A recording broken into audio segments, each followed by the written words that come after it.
오늘 방송은 범죄 유발 요인 중에서 양육 방식이 되겠습니다. 가족이 매우 영향력 있는 사회제도라는 것을 거의 의심할 여지가 없습니다.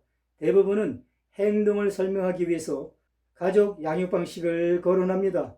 많은 영화의 블랑베는 어린 시절에 나쁜 경험으로 인해 영향을 받았습니다. 가족 기능이 아동의 적응과 발달에 커다란 역할을 합니다.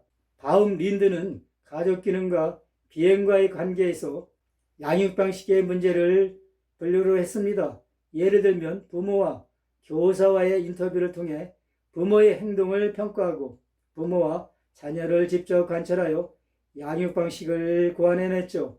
이러한 양육 방식 중에서 권유형 양육이 비행아동과 관련이 없는 것으로 밝혀졌고 실제로 가장 효과적인 양육 방식으로 간주가 됩니다. 도읍제역 양육 방식은 부모는 자녀를 통제하기 위해 복종의 가치를 부여하고 처벌을 선호합니다. 부모는 규칙에 따라 자녀를 통제하고 자녀와의 대화를 좋아하지 않은 형태가 되겠죠. 허용형 양육 방식은 부모는 자녀를 양육하지만 표현의 자유를 허용합니다.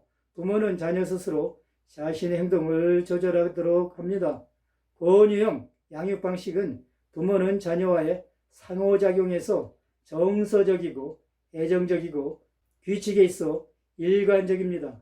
부모는 자녀가 책임감과 예절 바른 성숙한 행동을 하도록 요구합니다. 비행의 발달과는 다른 연관성을 가진 다른 양육 방식, 즉 3가지 아동 양육 방식이 있습니다. 이 유형의 양육 중에서 권력 행사는 비행 자녀의 부모가 가장 많이 사용하는 기술이 됩니다. 실업, 빈곤, 질병 및 부모 갈등과 같은 외부 스트레스 요인은 모두 가장 효과적인 육아 기술을 혼란에 빠뜨릴 수가 있습니다. 이러한 스트레스가 많은 삶의 사건을 다루는 부모의 대처 전략은 이러한 요소들이 아이들에게 어떻게 영향을 미칠 수 있는지에 중요한 역할을 할 것입니다. 권력형 행사 방식은 신체적인 처벌, 자녀에 대한 비판 및 모성 박탈에 대한 위협을 포함합니다. 예를 들면 너는 나쁜 아이다. 엄마는 더 이상 너를 사랑하지 않을 것이다. 애정 철회 방식은 정서적인 방법으로 애정을 철회합니다. 예를 들면 자녀에게 그 일을 하는 것은 나쁜 행동이며 자녀를 껴안지 않습니다. 공감 유도 방식은 아이와 함께 추리하고 아이의 행동 결과를 이야기하고 공감을 유도합니다. 예를 들면 누군가가 너의 장난감을 훔친다면 너무 화가 나겠지. 이런 형태가 되겠습니다. 연구에 따르면 가정에서 심각한 신체적 학대의 희생자가 된 아이들은 다른 어린이들보다 알코올과 약물을 사용하여 의도적으로 재산을 훼손하고 쌓을 가능성이 훨씬 높습니다. 그들은 다른 어린이들보다도 비행 가능성이 더 높다고 볼 수가 있겠죠. 또한 학업 능력과 비행 간에 일관된 상관관계가 있습니다. 학업 성취도에 관계없이 자녀가 실제로 학교에서 수행하는 방식이 능력보다는 더 중요하지만 실제 성과는 비행 예측에 있어서 중요한 척도가 됩니다.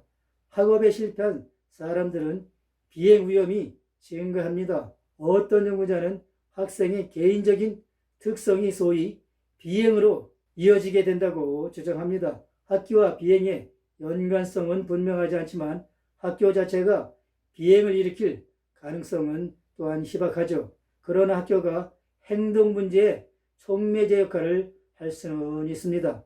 오늘 방송에서는 양육 방식에 대해서 설명을 드렸습니다. 다음 방송에서는 부모의 범죄에 관해서 설명드릴 계획입니다. 본 방송이 유익하셨다면 좋아요를 눌러주시고 구독자가 아니시라면 구독을 신청해 주시면 대단히 감사하겠습니다. 시청해 주셔서 감사합니다.